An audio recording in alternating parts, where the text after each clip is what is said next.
Were you just downtown? No, where are you coming from? It's over here. Over here? This is 29-year-old Jason Lawson, and little did the officer talking to him know that he was talking to a murderer. 4 days earlier, Jason had not only stabbed a man to death inside his own apartment, but had also done something to the body afterward that no investigator on this case would forget. Jason and their roommate or his boyfriend, Ben, not sure. She said Saturday night he killed Ben. I hope this is all bullshit. What follows is the investigation into a man who, by the time police finally sat him down, had already given them everything they needed. Not because he was careless, because he couldn't stop. He couldn't stop running. He couldn't stop committing crimes. And once that interrogation started, he couldn't stop talking. But before any of that, officers had to get inside the apartment. And what was waiting for them there was the part of this case none of them saw coming. Did you stab Ben? You had fallen on your knife, is that what you're saying? Possibly. On the afternoon of June 12, 2024, officers from the Fayetteville Police Department in Washington County, Arkansas, were dispatched to an apartment complex near North Lapis Lane. The call came in around 12:30 p.m. as a welfare concern about 33-year-old Benjamin Martin. But what the caller actually told dispatch was something far more disturbing than that. Fayetteville 911. Yeah, I have a potential homicide. I was just informed by my wife's aunt that, and she's mentally ill, so I don't know, but this is pretty crazy, so it may be real. Is the address in Fayetteville? The address is at the Cliffs in Fayetteville. I can give you the address where I was told that this all happened and that there may be a body in the apartment. Go ahead, please. Okay, and can you tell me exactly what happened? Okay, I was just sitting at home. I've been working from home this morning, and I just had a knock at the door. My wife is at home for lunch. Her aunt is at the door and has apparently been on the street since Saturday, and she said that her son, Jason Lawson, he killed Ben, who is, I think, either Jason's boyfriend or roommate. I'm not sure the dynamic. On Saturday night, she thinks with a knife, and he poured gasoline on him. And that's what she said. There's a lot of hearsay in this, so I don't know what's real, but I was told that he had a court date for a DWI this week. I don't know if he went to it. I don't know if that's true or not. He's a little unstable and has a history of being unstable. The man on that call is Matt Reardon, and the woman he is referring to is his wife's aunt, Shammy Lawson, the mother of 29-year-old Jason Lawson. According to Shammy, on the night of June 8th, Jason had stabbed his roommate, Benjamin, or Ben, inside their shared apartment. That alone is enough to mobilize an entire department. But as officers begin to piece this case together upon arriving at the complex, the story they're about to hear will turn out to be stranger than the crime itself. The call just said he was possibly inside dead. Well, there's two people involved. One of the roommates may have killed his other roommate with a knife and poured gasoline on it. But the only kind of thing is the reporting party is like 40-ish, but she has mental deficiency and acts like a 12-year-old. So that's our reporting party initially, who lives here with this guy that supposedly killed her. So there's kind of a lot of odd moving parts we're trying to determine. Okay. And before officers even reach the front door of the apartment, the people who called this in are already pulling up to the scene. Matt Reardon, the man on the 911 call, is the first to arrive at the scene. What he is about to tell officers is the kind of confession that no family member ever wants to repeat out loud. My wife's aunt has a low mental capacity. She just came into our house 20 minutes ago and said, in this apartment over here, apartment 4, in that building right across the street, Jason's killed somebody. And what do you mean? She goes, he killed Ben, and how did he kill Ben? With a knife, and then he put gasoline on him, and then why didn't you call us? He took my phone and my iPad. She doesn't have a car or anything, and she's been living, she was super excited, and like I said, she's not of a high IQ level. And then she said, from Saturday till now, she's been living on the streets, and at some point during that time, he was with her. Now, the first thing you have to understand is that the only direct witness to whatever happened inside that apartment, Shammy, has what investigators describe as a limited mental capacity. She had reportedly been inside the apartment when the fight broke out, but stayed in her room while the two men argued. She didn't see the stabbing. She only saw what came after, when Jason walked in and told her, in his own words, exactly what he had just done to his roommate, Ben. And then, instead of calling anyone, the two of them left the apartment and wandered the area together for days before getting separated. It's a strange, fragmented account, and Matt knows it. But he also knows Shammy isn't the kind of woman who invents a story like this. And the more Matt explains about his nephew, the clearer it becomes that what happened inside that apartment was something his family had been quietly bracing for. Tried to sleep in Walmart park or a bathroom of some sort and got thrown out. They got caught there. Okay. And then the rest of it was I was on the street, I was walking, I got something to eat. None of it made sense to me. Okay. But the big thing I'm worried about is there's a potential body covered in gas in there. And has she ever said anything like this before? She doesn't, not like this, not even close. Nothing to this level. And I called, when I found that out, I called my wife's mother, who is Shammy's sister. She's the guardian. Okay. And I said, how do I take this? Am I supposed to take this like it's real, or am I supposed to what? She goes, this could be very real. Okay. So how well do that's you why know I got the car Jason? called up. I've known him since he was a little kid. He has, he's extremely high IQ and very unstable. Okay. And Saturday she mentioned, this might be important too, this will be later, but he went to a rave, so he very well could have been all whacked out of his mind. So he went to a rave Saturday? A high IQ, deeply unstable, and probably high on drugs from a rave earlier. Remember that description, because it's about to explain almost everything you're about to watch happen inside an interrogation room a day later. Jason's unstable. Unstable how? I don't know. He's normal, and then he's either on drugs or he has a mental break.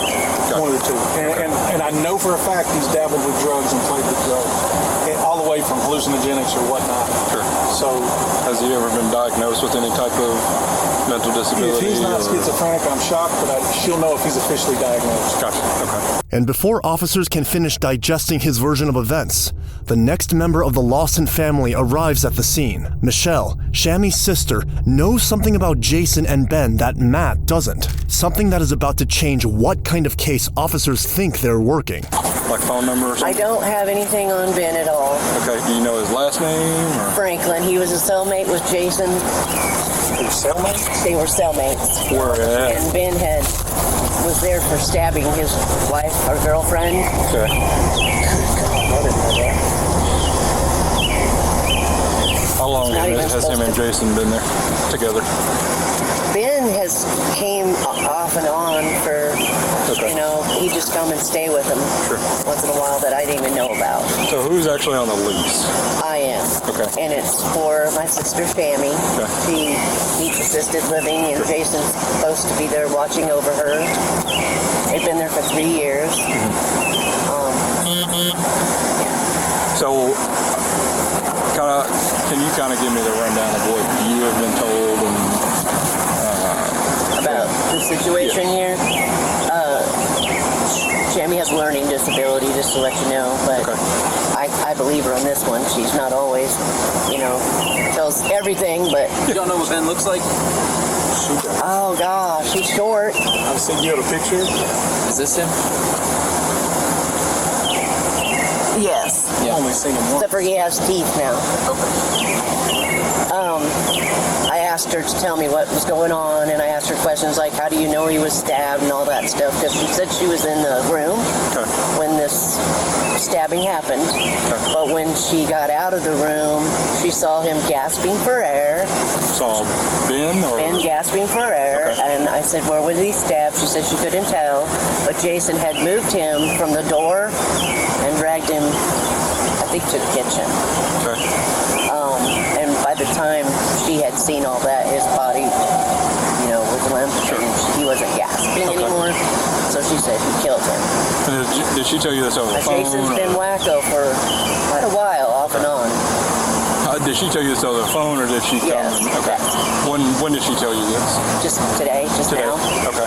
While you were on your way here, you were talking to Jim? Yeah, while I was on my way here. Okay. When's the last time you talked to Jason?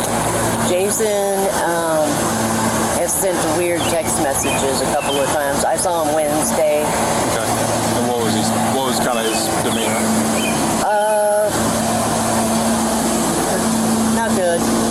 There it is, the detail that turns this case from a tragedy into something far more sinister.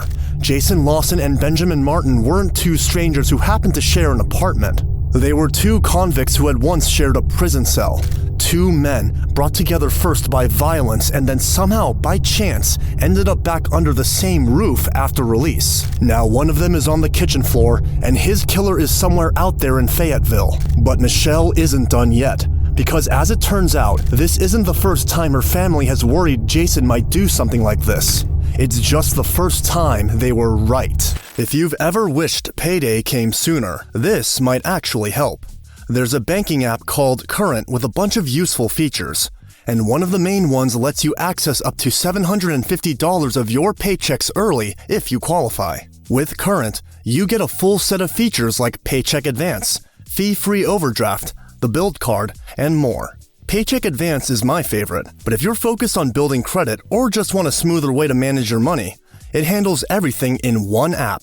I actually liked the app myself, which is why I partnered with them. And right now, they're giving $75 to anyone who signs up using my link or scans the QR code on screen.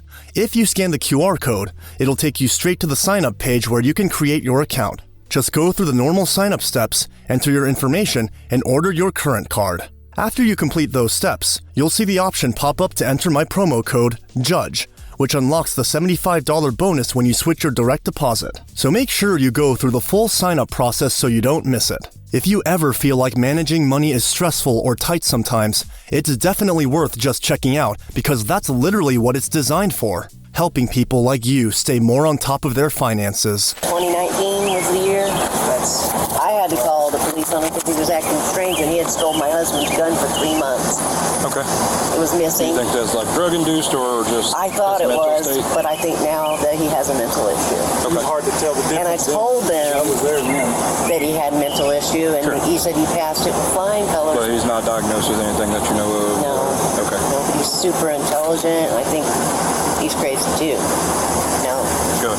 His behavior. Off the deep end, the kind of phrase a family member only uses when they've already spent years watching someone slip further away from reality and have finally run out of ways to describe what he's become. Armed with everything the family has just told them, the killing, the cellmate's history, the drug use, the violence, the unraveling mind, officers turn from the parking lot toward the apartment itself.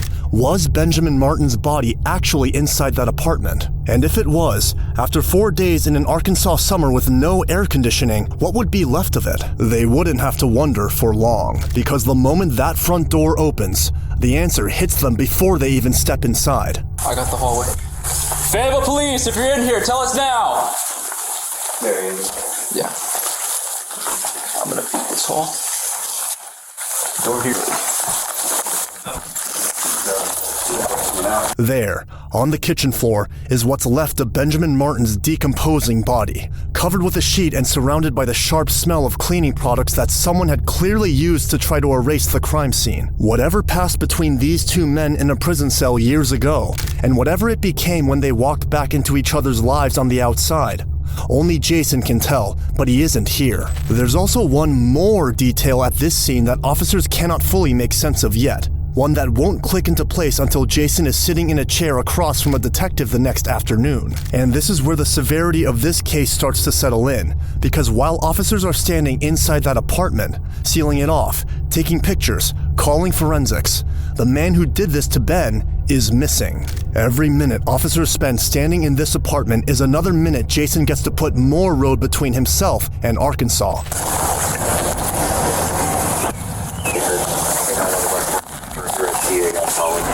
There's actually a reason officers are paying a lot of attention to blood trails near the door and outside the apartment. If this was self-defense, there's a list of things you don't do afterward. You don't drag the body across the floor. You don't scrub the scene with cleaning products. Jason did both. So this wasn't someone who defended themselves and panicked. Instead, this was a man who killed someone and spent hours trying to make it disappear. And while all of that is happening inside the apartment, the question nobody can stop thinking about is what Jason was doing with Shammy out there, where they slept and what exactly he told her, and whether she even understood what he'd done. She was the only living witness to his crime, and he kept her close for days until they got separated and she ended up at Matt Reardon's door. That is the part of this case that should make your skin crawl. Not the killing itself, brutal as it was, but the days afterward when a drug-addicted man dragged his own mother around a city as cover, while the roommate he just killed was left to rot under a sheet in the apartment they had walked out of together. While forensics is still inside that apartment, other officers fan out across the complex, and the people they talk to all say the same thing. Something felt wrong, but nobody could say exactly what. And nothing from the people upstairs? One time the lady came down to use my phone. Do you remember when that was? It's been a couple of months ago. A couple months? Yeah. Okay, but nothing since then?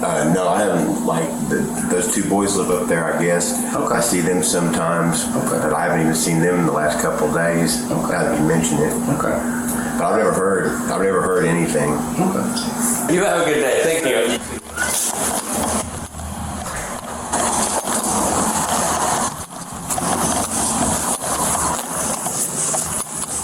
You stand in the corners out of the way there. Yeah, let's just wait. Hey, is this Josh? Yeah, Josh here. Hey, this is Officer Williams, man. I spoke to you earlier. Yeah, hey, what's going on? Hey, just to clarify, you said the last time you saw them was on Tuesday. Is that yesterday Tuesday or the 4th Tuesday? Gosh dang it, man. I'm telling you, I honestly can't exactly remember. Okay. And it's really bugging me. I've been sitting here thinking about it. Because, yeah, when I told you Tuesday, yesterday, I don't think... I can say that it's definitely been within the last week that I saw that dude smoking on his porch. No worries, man. That narrows it down much more than you think it does, man. I appreciate it. Okay, man. I mean, I'll be as best help as I can. But yeah, like I said, I never really knew those people. I just kind of seen them around sometimes, and I don't.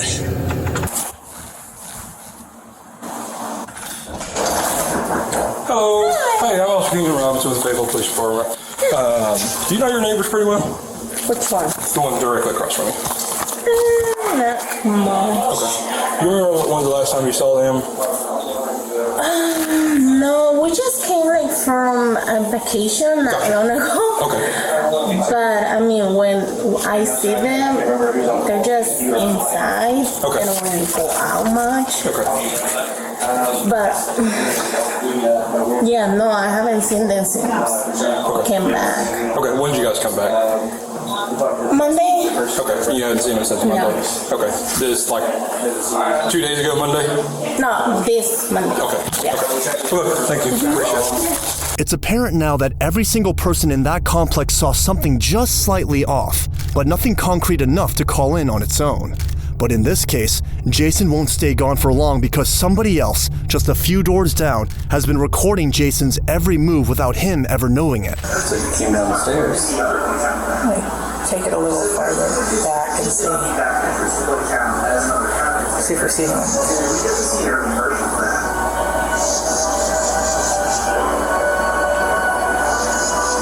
36 and 77.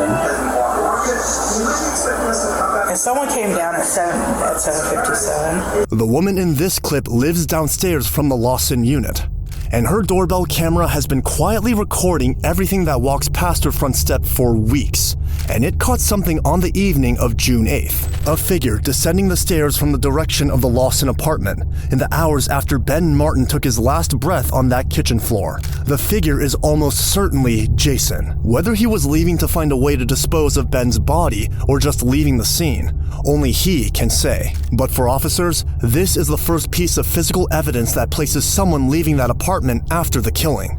Now they at least have a date, time, and a direction. Officers also find out from Matt and Michelle that both vehicles registered to the Lawson household, a black Infiniti and a Cadillac, are gone, which means Jason isn't trapped on foot somewhere within walking distance of this apartment. He could be anywhere in Arkansas by now.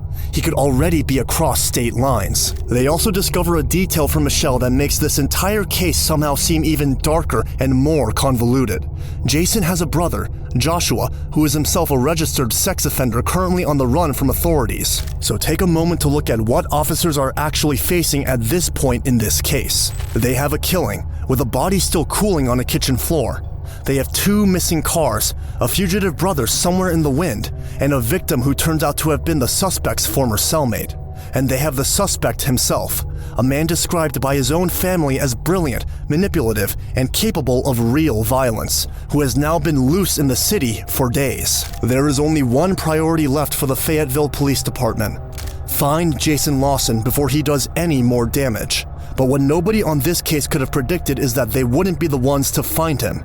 Because Jason Lawson isn't caught by detective work, or tracked down through phone records, or surveillance. In fact, he isn't caught by random chance either, even though it might look that way at first glance.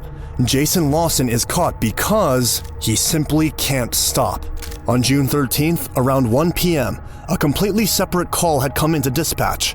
A woman had reported a man trying to break into her car downtown, and she told officers the man appeared to be on drugs. And when responding officers tracked that suspect down at a nearby intersection, they realized something extraordinary. He matches the description of the man wanted in connection with the apartment killing from the day before. I'm Officer Brush, Rogers Police Department. Were you just downtown? No, where are you coming from? It's over here. Over here? Okay, but I saw you walking from downtown. What? From over here, down here. So you were downtown? No, I was coming from that neighborhood over there, this way. So you're just walking in circles? Okay. Why are you walking in circles? I'm gonna go get something to eat. I got you. Damage, clean up. I got you. Like okay. You got your ID on you? I don't. You don't? Okay. Can I get your name and date of birth?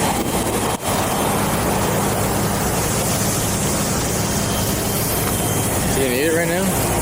Yeah, I kind of do. You match the description of someone that was reported to be downtown, and that's kind of the direction you're walking from, and it's too much of a coincidence to say you're kind of walking from downtown. I get it, you're saying you were walking in circles, you weren't downtown, but you're kind of walking from downtown, you match the description, so I'm going to get your name and date of birth just to make sure. So, what's your name, man? Jason. Jason? Last name? Lawson. Think about what this man has done in the past 5 days. And within 24 hours of officers walking into his apartment, he was trying to break into a stranger's car in broad daylight. This is a man who could not, would not, or simply did not know how to stop committing crimes. And right now, he's completely unaware that police are already hunting him for both of them. Go ahead and do me a favor. 3-6, go ahead. Relax. You're all right. 2800 block. He's been walking all day in that same exact outfit. That's what he was wearing when I passed him. So, Roger, I had no idea he was a murder suspect. I thought he was just a dude getting into a car downtown. Well, I didn't know that the dude downtown was going to be a murder suspect either. I was like, you matched the description of this guy downtown. I had the bolo in my head because I've been like, oh, that'd be funny if I catch that guy. And then I got out here with him. I'm like, he's like, do I have to tell you my name? I said, you exactly matched the description of somebody given to me downtown.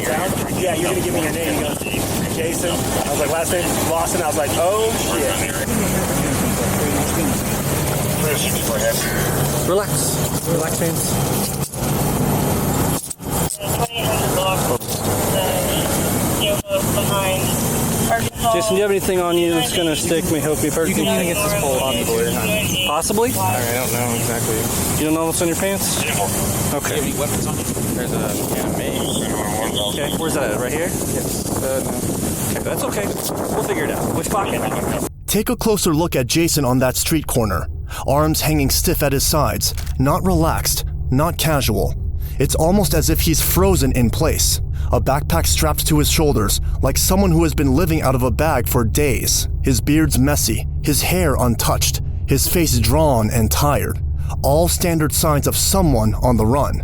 Despite his claims, Jason isn't just going about his afternoon. Instead, everything about his appearance shows that he's been awake too long, walked too far, and run out of places to disappear into. I'm not going to get into that, but right now you are under arrest, okay? You match the description of a pretty serious allegation in Fayetteville, and so we're going to be transporting you over there to speak with them. On the way to State Police headquarters, Jason asks the officer transporting him a question that says more than any of his answers will during the interrogation. Super severe lockdown.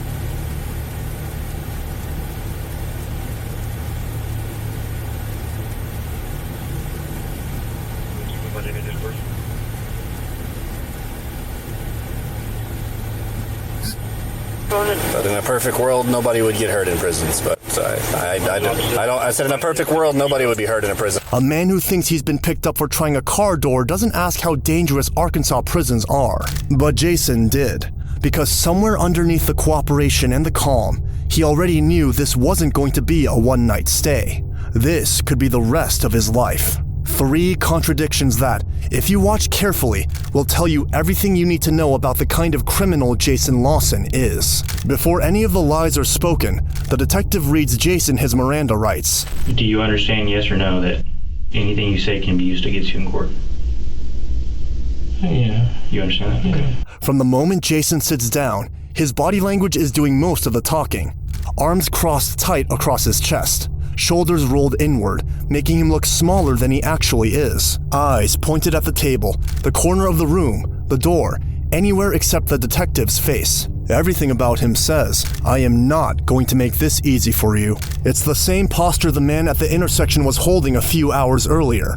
But what makes this different is how quickly the wall starts to crack. So what happened up there at Rogers today?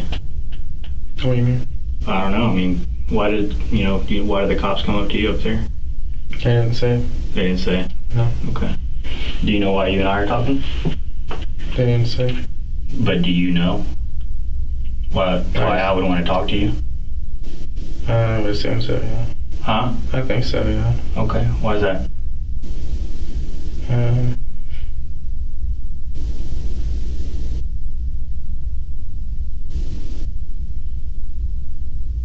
I can tell that you want to tell me, or you want to talk about it, and I'm all about here and listening you out, but why do you think I want to talk to you? To know what happened. To know what happened? About what? Whatever you want to ask me about. Okay. Do I want to talk to you about something specific? Sure. Sure? What did you say? Do I? Okay. Do you know why I want to talk to you? Specifically? Not really. Okay. I want to talk to you about Ben. Okay. So, what happened with Ben?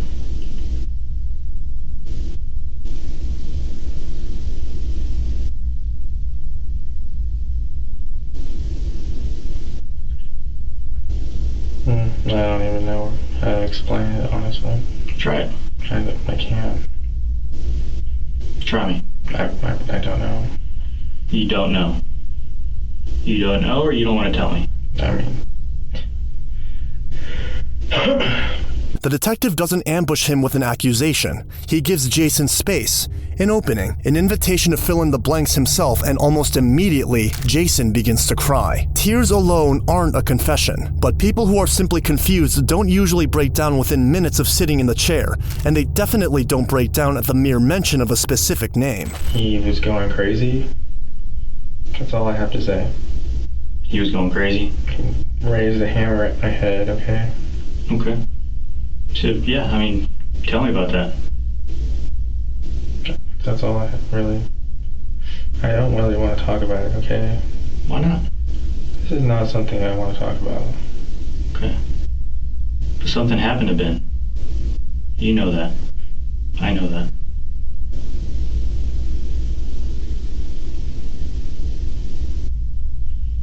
And if something happened between you two where, like you said, he was raising a hammer at you, you know, let's talk about it. Yeah. That's really all I have to say. Self-defense. Okay. It's not something I want to do. Okay, so what happened, though? Like, how did you defend yourself? I really don't remember. It's all a blur now. I haven't slept. I don't even know what day it is. You don't know what day it is? Okay. I have been walking.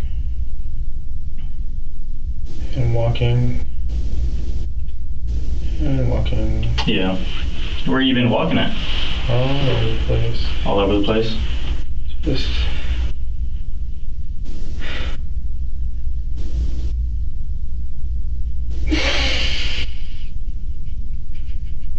I don't even know I'm still alive. Yeah. I'm walking in the sun. I haven't eaten. I don't even know what's going on. Yeah.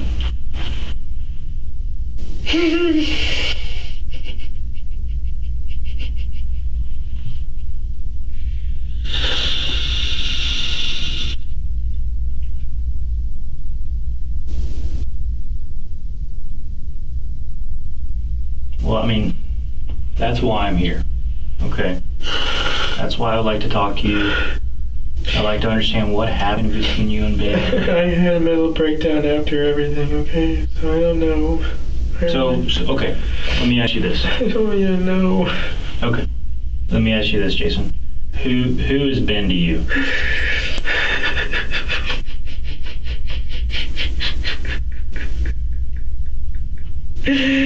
Asking about Ben pushes Jason from quiet tears into something closer to a full breakdown. Is this grief? Or is this a performance built to look like grief? Because remember, this is someone Matt described as exceptionally intelligent. Intelligent enough to know exactly when tears would serve him. What do you mean? Yeah, like, how do you know Ben? We've been friends for years.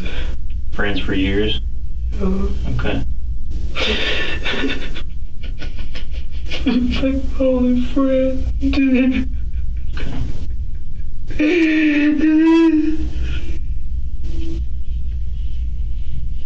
Where were you guys at whenever you raised the hammer at you? I don't remember. Patio, maybe, doorway. Patio or doorway? Something like that. Where at, though? Like, in the apartment. In the apartment? Whose apartment? It's my mom's apartment. Your mom's apartment? Okay. What's your mom's name? I don't think I asked you that. Shammy. Shammy. Okay. Sorry, I haven't, no one's talked to me about this. I've been holding it in. Okay. You've been holding it in? The cry. Yeah. When did this happen? I don't know. I don't even know what day it is. Well, I can help you with that. Today's Thursday. There's a particular pattern to what Jason is doing that's worth noting here. He cries when emotion serves him. Then, when a specific question gets too close to the actual events, he goes quiet, clams up, claims he can't remember, and says everything is a blur. Investigators have a name for that. They call it selective recall, where memory conveniently fails the moment it would otherwise incriminate. But what you're about to watch isn't just selective memory. It's the first of 3 lies Jason Lawson is about to tell inside this room. On your shoulders for some time now. Okay. I shouldn't say anymore, though. I don't have an attorney. Okay. I mean, I'm just here for Ben. I gotcha. You know? Where is Ben? I don't know. You don't know where he is? No.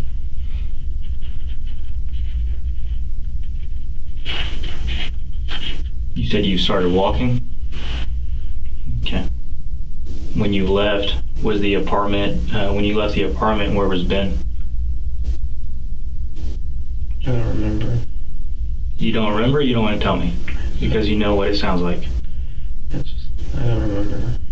Jason, look at me. You remember. Do I? You do.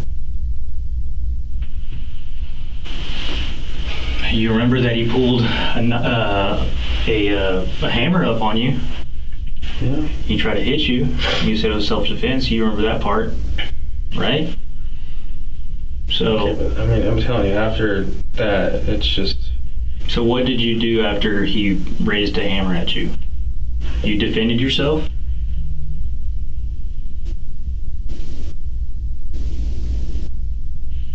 Yes. Okay.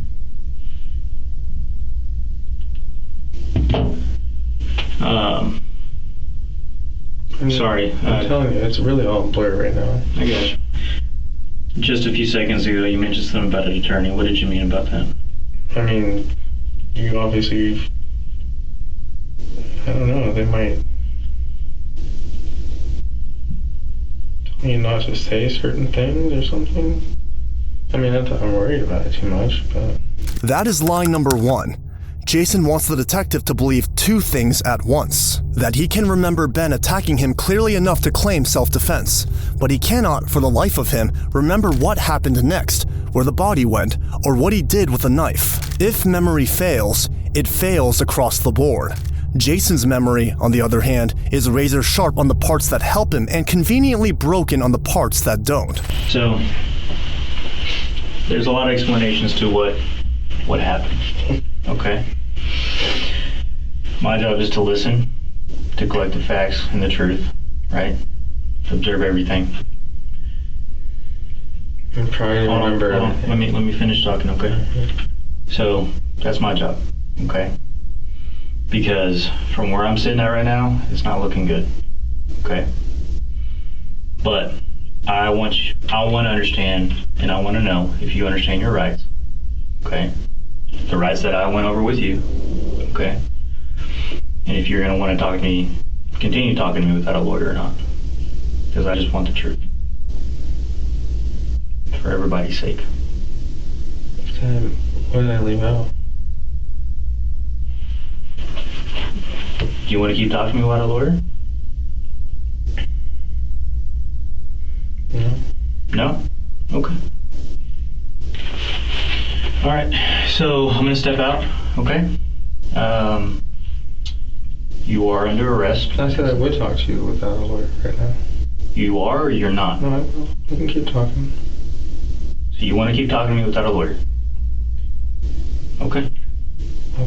So you and Ben are at the apartment. I assume you already have a statement from someone else or something. I've got a lot of statements, yes. Okay. What I'm missing is your statement, right? You know what happened there. You were there, right? I don't know everything because I wasn't there. Okay? So what led Ben to raise a hammer at you? What happened?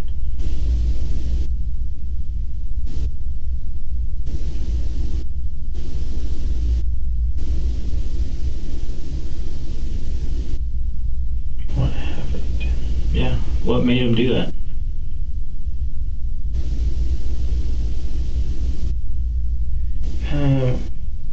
Something about the patio door being locked. He got upset about that? I was upset that I couldn't get it open without the key. Okay. And then he just raised the hammer at my head.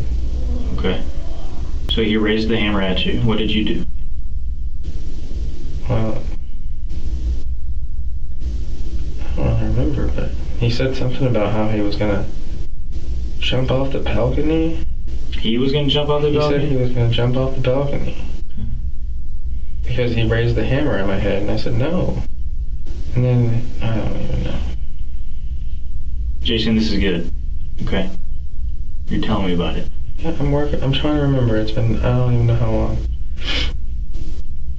So, he charging at me with the hammer too, as he said he was going to jump off the balcony head first. I said, no, you're not going to do that. So I, pushed it back in there, and, I don't know, self-defense. Okay. Jason commits even more firmly to the self-defense narrative, giving the detective just enough to satisfy the question of what happened, while withholding the details that would establish intent. But if the first lie was about what Jason couldn't remember, the next one is even worse.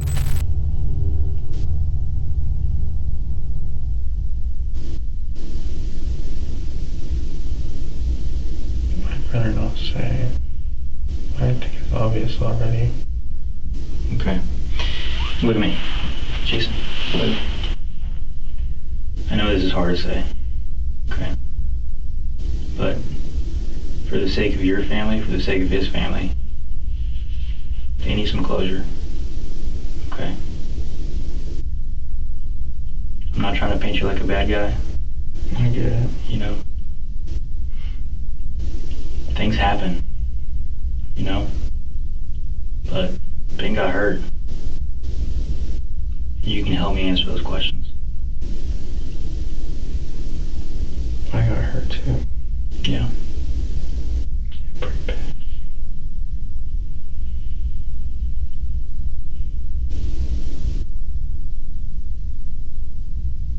I know it's tough for you to say it.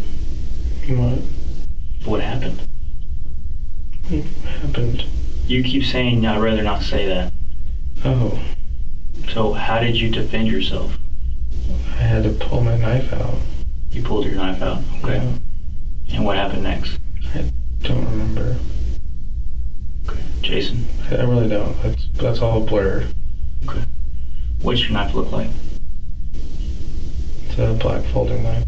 Jason isn't simply withholding details now. Instead, he's actively constructing a story in which he was the victim of the man he just killed, pinning the whole thing on Ben. Basically, he's admitting enough to convict himself of something, but not enough to give the prosecution what it would need to establish the charge it actually wants: first-degree murder.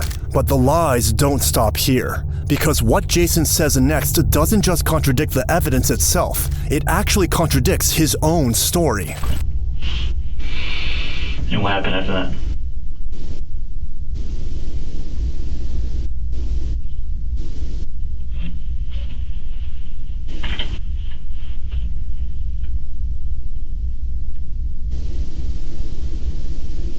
Jason, look at me. Jason. Did you stab Ben?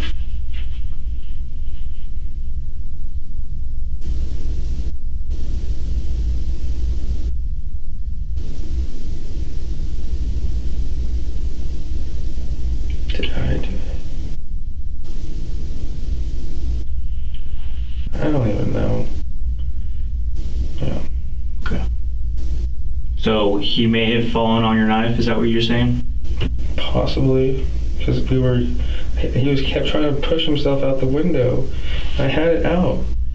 I know I did. How did you have it hold? Like, how did you hold it? I don't even know. I was like, hold. Like this? Maybe. Like, okay.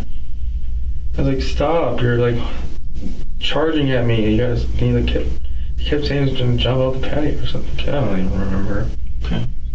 And then he, I guess, got close to each other. Okay. Did you have a phone that night? It was dead. It was dead. Okay. Was there any other phones in the house? Okay. Was there anybody else in the house? Yeah, Shammy was. Your mom? Okay. Where was she when this whole thing happened? This is lie number 3, the one that collapses everything Jason has built up to this point. If you stop and try to map that out logically, none of it fits together. If Ben was a threat to himself, Jason was not the one in danger. But even if Jason was the one in danger, why is he still describing Ben as the suicidal one, someone who was going to jump off? These two narratives can't coexist, and Jason seems to know that, which is probably why each version of the story keeps shifting depending on the question. Things are coming back, right? I don't really want them to. Right. But there's no way past them than talking about it. Okay. Okay. All right.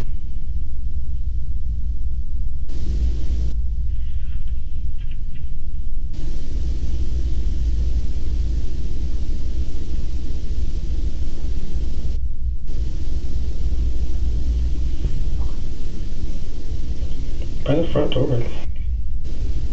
By the front door? Mm-hmm. Okay. What was he doing there? Lying there. He was laying? Okay. How was he laying? Face up. Face up. So he was on his back? Mm-hmm. Okay. Was he breathing? Or was he just... I think so. Okay. But you left? Mm-hmm. All right. Okay. Did you leave alone, or were you with somebody? I left with my mom. You left with your mom, Shammy? Okay. Just you two? Mm-hmm. Okay. His voice has dropped to barely above a murmur, and every time the detective speaks, he freezes for half a second before answering. It's the same defensive posture he held at the intersection, but there's a difference now. At the intersection, the stillness had looked like exhaustion, but in this room, it looks like calculation. Like a man choosing very carefully how much of himself to reveal. Some of this is undoubtedly real, of course, because being interrogated for murder is an enormously stressful experience for anyone, guilty or innocent. But remember the description his own family gave officers a day earlier. High IQ, manipulative, unstable. Every one of them is sitting in that chair across from the detective right now. Is it after the knife incident? Yeah. Okay. I don't know. Where did your knife go into him? I don't even know exactly. Somewhere in the middle. In the middle of what? His chest. His chest? Okay. How many times? Once. Once? Okay. Did he say anything? No. Okay. What do you mean? Like, did he say anything when it happened? Not that I remember. Okay. Did you say anything? Not that I remember. Okay. So you leave. Do you remember what time you left the apartment? No. No? Okay, so you left. Did you come back to the apartment? No. No? No. Okay. Tell me about the gas can in your apartment. There's a gas can in there. Yeah. Tell me about that. You know what I'm talking about? Yeah, I guess so. Okay, so tell me about that. What about it? What's he doing inside your apartment? Why wouldn't it be? I don't know. Your apartment smelled like gas. Right. So tell me about that. Because there's a gas can. Okay. Ow. Did you pour it onto anyone or anything? I didn't. No? Did somebody else?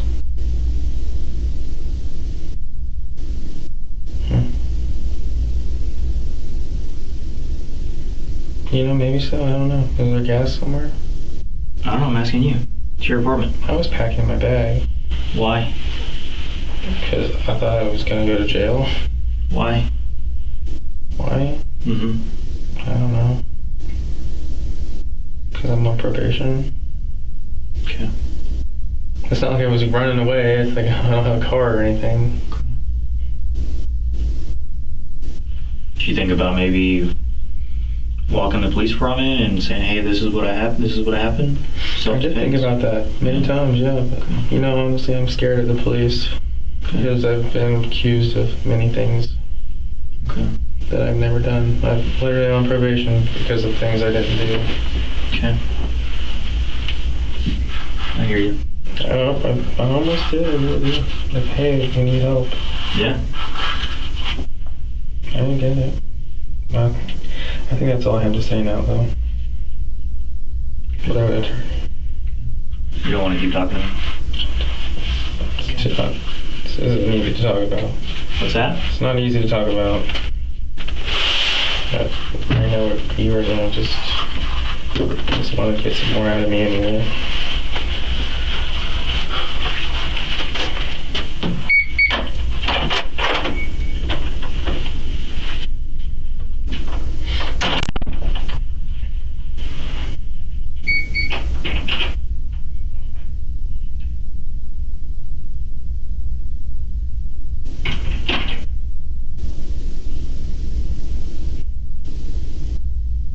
This is the moment the atmosphere shifts, because remember the detail officers couldn't fully make sense of at the apartment the day before, the detail that was waiting for this exact conversation. Jason hadn't just killed Ben, he had poured gasoline on the body too.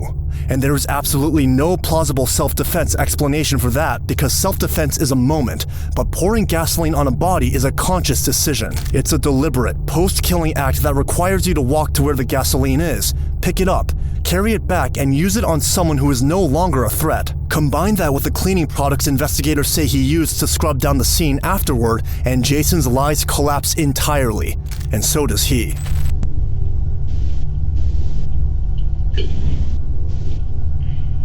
By the end of the interrogation, Jason has gambled on a self-defense story that the physical evidence will eventually crush. And somewhere inside that exhausted voice and slumped posture, you have to wonder if he already knows it. Jason Lawson was charged with first-degree murder and tampering with evidence in the death of Benjamin Martin. He pleaded not guilty to both charges on July 5th, 2024, and his case eventually went to trial more than a year later. Inside the courtroom, his defense team mounted exactly the strategy you'd expect after watching that interrogation. They argued that this wasn't first-degree murder at all, but a self-defense killing during a dispute over unpaid rent. They claimed Ben had threatened Jason with a hammer, that there was no premeditation, and that prosecutors hadn't proven the level of intent the charge required. But prosecutors had something far more powerful than that argument. They had Jason's own words on tape: the gasoline, the dragged body, the cleaning products, and a medical examiner who took the stand and dismantled his story piece by piece. The examiner testified that Jason's claim about Ben falling into the blade was, in plain medical terms, physically impossible. Bodies don't fall the way Jason described, and wounds don't form the way he claimed. On September 4th, 2025, after just 3 days of trial, the jury reached its verdict. Jason Lawson was found guilty of first-degree murder and tampering with evidence, and he was sentenced to 47 years in prison. If you liked our production, subscribe and watch the next video for an even more shocking case.